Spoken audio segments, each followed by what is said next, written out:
Hey Joe, I'm glad you're alive. Hope you're feeling better, man. Real quick, this is how I did it. So I'm just going to start kind of from the beginning so you can see it start to finish. So one of the stories that always messes with my head is that. So it's just me in front of a green screen. There's a lot of tutorials on how to do a green screen. I'm sure you've seen them.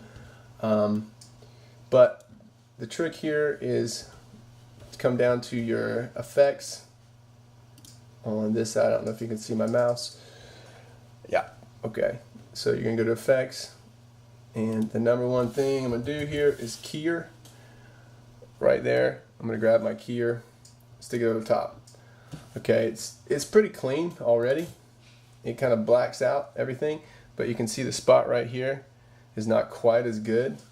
So under your keyer settings, you can go sample color, and you can draw a box around it, and so it'll pick that up as well. And if you hold down shift, you can do multiple boxes. So like that one's grabbing too much. I'm gonna undo that one. I don't want it. It's pretty close. It's good enough because I'm gonna chop it off right here. So once I've got my keyer set, I'm good to go with that one. Here comes the real trick, and that is Final Cut does not come with any really good masks. Masking is pretty much the way to go whenever you're keying something. So Pixel Film Studios is the name of the website where you can buy them. I think it's like $30 for these masks, but there's a 4-point, an 8-point, a 12-point, and they load into your effects. So I use an 8-point mask on this one. I'm gonna drag it on, put it there. You kind of see what it does. It gives you an eight of these little deals to control.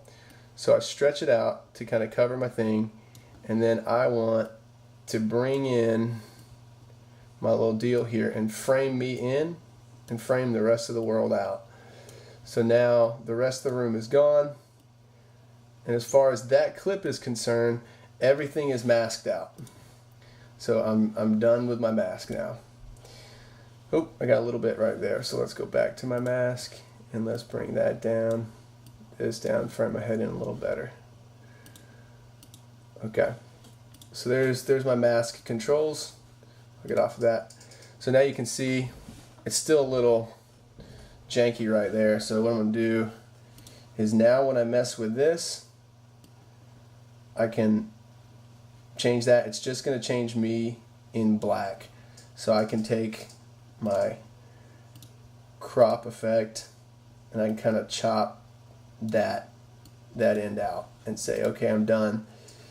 Now go back to this, transform, bring me down. If I want to make me bigger, I'll set myself on the right side. Okay, and now I'm done there. So now when I play it, One of the stories that always messes with my head is that of. It's just me in a black space because everything else is keyed out. You can see there's nothing underneath it.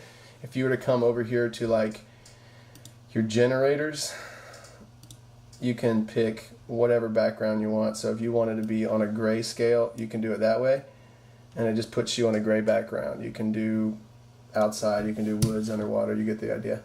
Black looks pretty cool. I like it.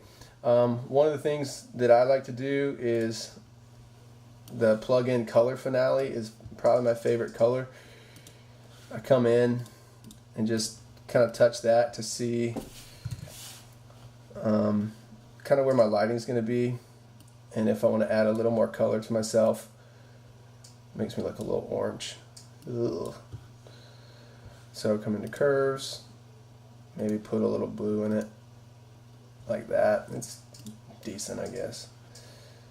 Dun, dun, dun, dun, dun. I'm glowing. Those halogen bulbs in my room make it pretty rough. It would be ideal if you had it with a white light, but anyways. One of the stories that always messes with my head is. So there's that. Now as far as the words go, all I did was come here to your words, go down to, I'm trying to remember what I used. I think I used 3D under titles. Yeah, I used custom 3D. It always tells me that my computer is not, it's not ideal for that. Now I put them behind, I put them underneath the clip over here. I put them underneath so that when I have the words, right here, and we'll change them to be, we'll say,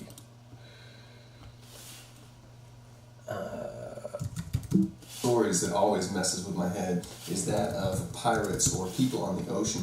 we'll say Huntco. And then take the words, give them to me, and put them right there. Now once you set them, one of the things, this is what makes it kind of cool, and I stole this from Tony Robbins. By the way, anything that I show you, you're obviously welcome to show anybody. I don't have any secrets. Everything I know I've stolen. But I stole this from like Tony Robbins inspirational videos, and what it does is it just makes things move. He makes everything on the screen move. So as far as the Huntco, it's just keyframing. So I'm going to make the Huntco come in from the bottom, and what I do here first is make sure I'm highlighted here. I come over here to the actual effects on it, and where it says position, this little thing right here, it's a little plus, it says add keyframe. I click on that. All right, but the first thing, before you do that, you want to make sure that you establish where you want this to start. So I want the Huntco to start just off the screen.